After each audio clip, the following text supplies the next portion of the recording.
Imagine, on est le 28 octobre 2021, c'est la veille d'Halloween et toi, comme des millions d'autres joueurs, tu veux juste te connecter à Roblox.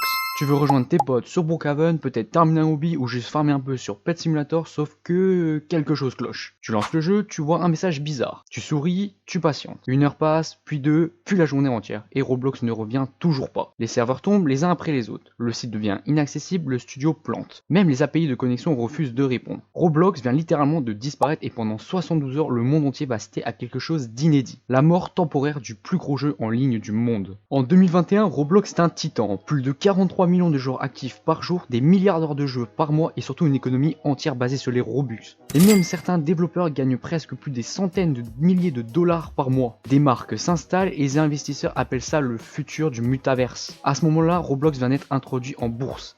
Les actions montent, les médias en parlent partout, c'est le jeu dont tout le monde parle. Et juste avant Halloween, la plateforme lance un événement géant avec Chipotle, une marque de fast-food américaine. Un labyrinthe spécial, des récompenses et même des burritos gratuits pour les premiers connectés. Bref, tout semble parfait, sauf que ce soir-là, Roblox va découvrir qu'il y a une limite, même au succès. On rentre le 28 octobre au soir, les premiers bugs apparaissent. Les serveurs ralentissent, les avatars se déconnectent et les jeux refusent de charger. En quelques heures, le tag The Roblox Down devient viral sur Twitter et des centaines de milliers de messages réagissent. Certains pensent à une attaque massive, d'autres accusent Chipotle d'avoir fait fondre les serveurs et pendant ce temps, Roblox s'effondre de l'intérieur. Les développeurs essaient de relancer les serveurs mais tout semble cassé. Roblox vient littéralement de tomber sur lui-même. Et le premier coupable qui se fait entendre parmi les joueurs, c'est bien évidemment Adopt.me. Parce que ce même jour, Adopt.me lance sa mise à jour d'Halloween.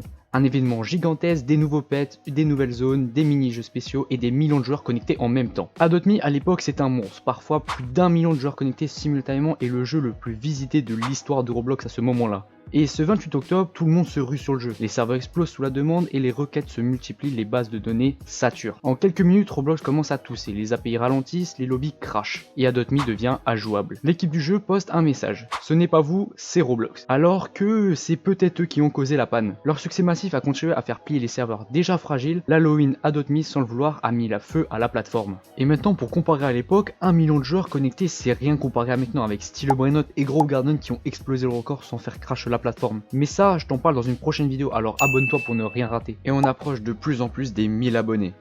Et pendant ce temps-là, un autre monstre de Roblox va s'écrouler, Arsenal, le FPS le plus populaire de Roblox connu pour ses événements d'Halloween légendaires. L'équipe de Rolf Community avait tout préparé, une map spéciale, des boss, des armes à terme et un mode exclusif prévu pile pour Halloween. Mais quelques jours après le lancement, Roblox tombe. Les serveurs d'Arsenal s'éteignent, les joueurs sont expulsés, l'événement s'effondre avant même d'avoir commencé. 3 jours plus tard, quand Roblox revient enfin, Halloween est terminé. L'événement est perdu et ce sera le dernier grand event d'Arsenal. Depuis, le jeu n'a plus jamais retrouvé cette hype. Les joueurs l'appellent encore aujourd'hui l'Halloween fantôme d'Arsenal. Pendant ces 3 jours, Roblox reste silencieux. Les développeurs travaillent jour et nuit enfermés dans leur bureau et finalement ils découvrent la cause. En gros, ce n'était pas une attaque ni un hack, c'était une erreur de configuration interne. En gros, une mise à jour de leur infrastructure a créé une boucle de dépendance. Les serveurs principaux attendaient les secondaires et les secondaires attendaient les principaux. En gros, résultat, aucun ne pouvait redémarrer. Une panne logique mais catastrophique. Même les outils internes étaient inaccessibles. Roblox était piégé dans sa propre architecture. C'est comme si un cerveau qui avait oublié comment respirer. Pendant que les développeurs Roblox tentent de réparer le désastre sur internet, c'est la fin du monde. Les youtubeurs Roblox n'ont plus rien à filmer, certains ressortent des vieux jeux juste pour combler le vide et les développeurs eux paniquent. Plus de Robux, plus de revenus, leur jeu est inaccessible. Et les joueurs découvrent qu'il existe un monde réel. C'est devenu un mème mondial, mais derrière les blagues, une vraie peur. Et si Roblox ne revenait donc jamais?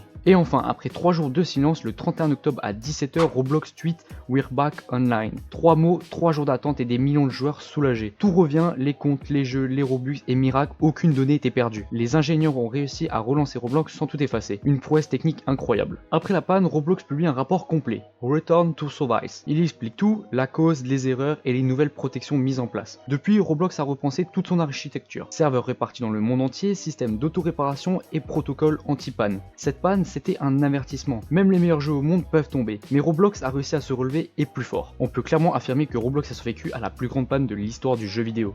Et aujourd'hui, la plateforme continue d'évoluer avec des millions de créateurs et une communauté qui n'a jamais cessé d'y croire. Parce que malgré tout, Roblox a survécu à sa propre fin. C'est une fin de vidéo, merci de l'avoir vu, n'hésitez pas à vous abonner et liker la vidéo pour en voir plus de ce genre. Et plein de concepts vont arriver sur la chaîne prochainement et dites-moi aussi si vous avez connu la panne et comment vous l'avez vécu.